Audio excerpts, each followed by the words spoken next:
Hey, what's going on guys? Joe here from JPRC and welcome back. This is the final update video on my Axial bomber. We have been doing a lot of work, especially with these piggyback shocks from RCRUN. Now, there's a lot of pros and cons about these shocks and we'll go into detail a little bit in the video. But up front, I want to let you guys know, what we have done so far to get these shocks tuned right into the perfect weight for this Axial bomber here. In the second part of the video, I will show you guys how to put one of these shocks together and fill the oil without the bubble and how to make the adjustments on them. And then the second new addition to this truck is the some parts from STRC. These are the front lower links and the rear trailing arms. And then a lot of people are reporting these shocks, these RCRUN shocks, are binding with the stock trailing arm, and that is in fact true because the hole that was drilled on the plastic trailing arm, it was too deep down for these shocks for the rod end, and I was able to put it on the STRC trailing arm, and that actually didn't have that problem, so it was perfect fit for it.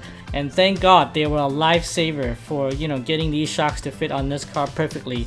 I do want to thank STRC for providing these links to me, as well as you guys should check it out because these links looks cooler right now. I think it's gonna make my truck more durable, and not only to say that it looks badass. And one of the things that we have to take into consideration of these shocks are that these shocks are actually made for a lighter vehicle such as the RR10, not so much of the Axial bomber. But that's the nature of this hobby. We're always trying to take something from another car and put it and make it work better on a different project. And that's actually the fun of this hobby. But at the same time, there's a lot of consideration that we have to go into because when you don't have a perfectly made part for your car, you do have to deal with a lot of workaround and trying to make it fit. But I think ultimately these shocks make my car look super scale, and I really like how it looks right now. Now don't get me wrong, these shocks are in fact functional. The remote shock reservoir are in fact functional. However, even with the maximum damping compression dial in on the reservoir, it is still too light for this car, and that's why I'm running dual shock up front and in the rear. In the front, I'm running no oil in the stock shock right there. However, in the back, I'm running 10 weight oil in the stock shock, and the springs are from the front of the stock shocks because I'm running dual springs in the rear for the piggyback shocks and also the stock shocks. If I had the original spring in there, it was too much spring rate for it. So running the softer springs from the front of the Axial and combined with the RCRUN shocks in the back, they actually worked out pretty well for this application. Now the second con on these piggyback shocks are the tubing that goes from the body to the reservoir. I have tried different weight oil in there. I have tried 10, 20, 30, and 60. The best oil that I found is still using weight 10 without causing the tubes to expand too much. That is something that the manufacturer has to take note because these tubes are not good enough or not heavy enough for any weight oil weight over 30. And then second to that is the small bore size, as we mentioned earlier. If you compare this one to the Axial score bore size, I don't even have to do any measurement. You can see the bore size are actually much smaller, so automatically that you lose a lot of damping force. However, on the Axial bomber here, we got lucky. We can run dual shocks, so that's how I got most of the damping tune in combination with the stock shocks in there. I think it still looks killer, but I just wish that it was a bigger bore size to allow for more damping adjustability. And while we're talking about adjustability, I just wish that they had provided additional shock piston for more fine tuning of these shocks. Normally you would buy shocks that come with additional pistons, and in this set I didn't see any additional piston, so I'm definitely going to communicate that feedback to the manufacturer. And then the second con on these shocks is the white O-ring that comes with the shocks already installed. In the first stroke, I noticed that it jitters a little bit when the shock sits there for a little while. And luckily they provide these smaller O-rings, the blue O-rings, and that actually fits pretty well, and they are actually good and there's no leaking. But I just wish, if they are building these from the factory, they could have put some good O-rings from the get-go. They could have put the blue O-rings in there in the first place, and that will work pretty well. And lastly, I will talk about the spacers that come with the bag. Now there's a lot of spacers that came in the little bag right there, and trying to get them installed with the shock perfectly fit on the Axial bomber was very tricky. You do have to mess with it and spend a lot of time on it. And what I end up doing, I have to grease up the spacer a little bit, kind of stick them onto the side inside the shock mount to get it to fit in place. Even with that, I spent quite a lot of amount of time trying to get the spacers in along. I think that partly has to do with the shock mount position being mostly enclosed from the top. So with that, let's get into how to put one of these shocks together, and I will show you guys how to build and turn these shocks for your own vehicle. Alright, so as you can see, we got all the parts laid down on the table here. On the left hand side, as you can see, I also have the blue optional O-ring in the shaft. Next we have the shock cap. And I have already put in the thread lock for the valve that goes into the cap and as well as the reservoir. And let's close up the bottom cap. And then also we're gonna have to put in some thread lock here because it didn't come with thread lock. Just a tiny little bit, it's good enough. I'm just gonna go ahead and close it up. Alright, next let's put in the bump stop. And then we're gonna put in a little bit more thread lock on the shaft end for the rod end because it's all metal. Easy. Tighten it a little bit. It only has to be hand tight. Give it a few strokes. Now it's really smooth with the optional O-ring in there. Those blue O-ring that I was talking about. Alright, now we're ready to put in the weight 10 oil from Associated.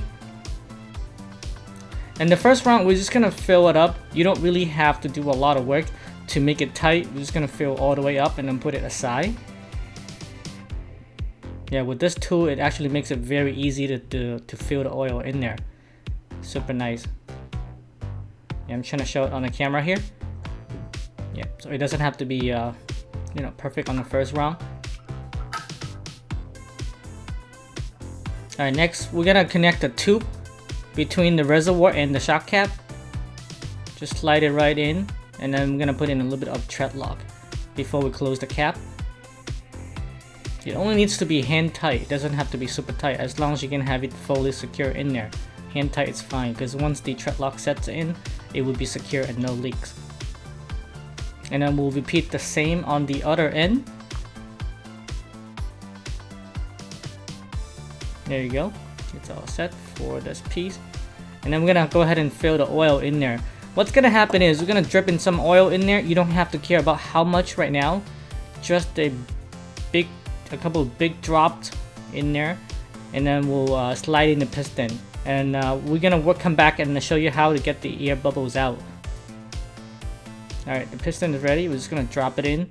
Now when you're pushing it in, just want to make sure that you don't really go in really hard, because it's gonna push the oil out the other end.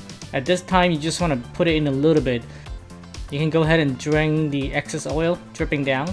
So what's gonna happen here is we're gonna connect the cap right now into the main shock body, and you go like, well, there's gonna be a lot of bubbles in there right now, and I'll show you how to get it out.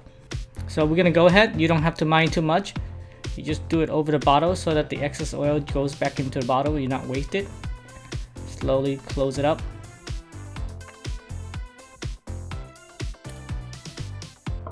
We're gonna go ahead and put in the end cap and close it up. Yeah, the tweezer supply, it's gonna be the tool that you would use to close the end cap.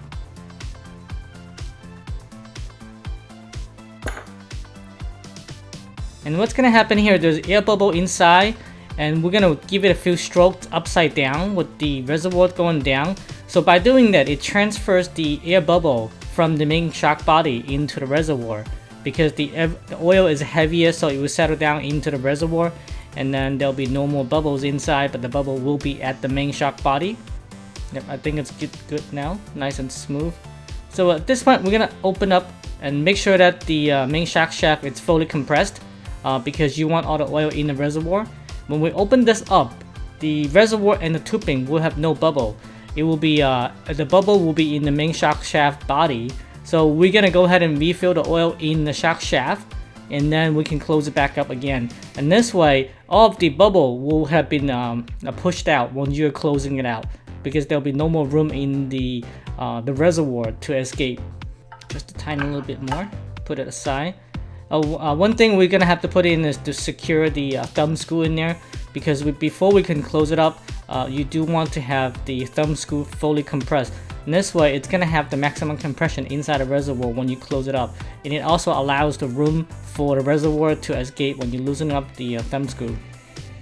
And now you don't have to worry about the excess oil when you're getting it out.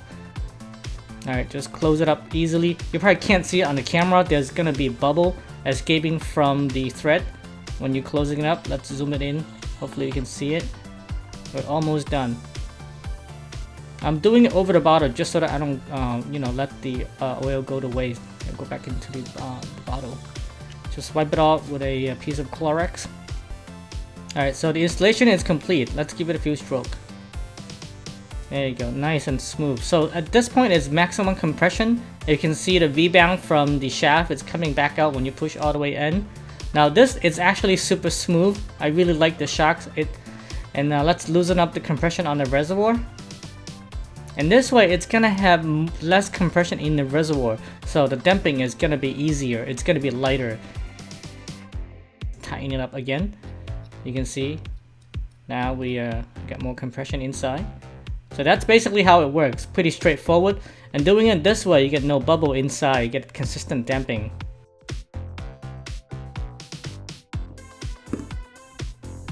So to sum it up, these shocks are definitely one of the most scaled looking shocks. If you were putting these on an RR10 or 1.9 crawler, I think they will do a much better job and you will have much less trouble trying to get them down in for the weight.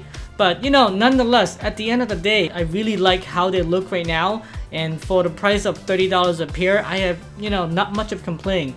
I spent a lot of time trying to make these right, and I hope that, you know, this will help you guys if you were installing on your Axial bomber. And the next thing I'm gonna do right now is gonna take it outside and have a blast. And I'll promise I'll come back with another epic running video. And that's gonna do it today. And thanks for watching. Thumbs up and subscribe.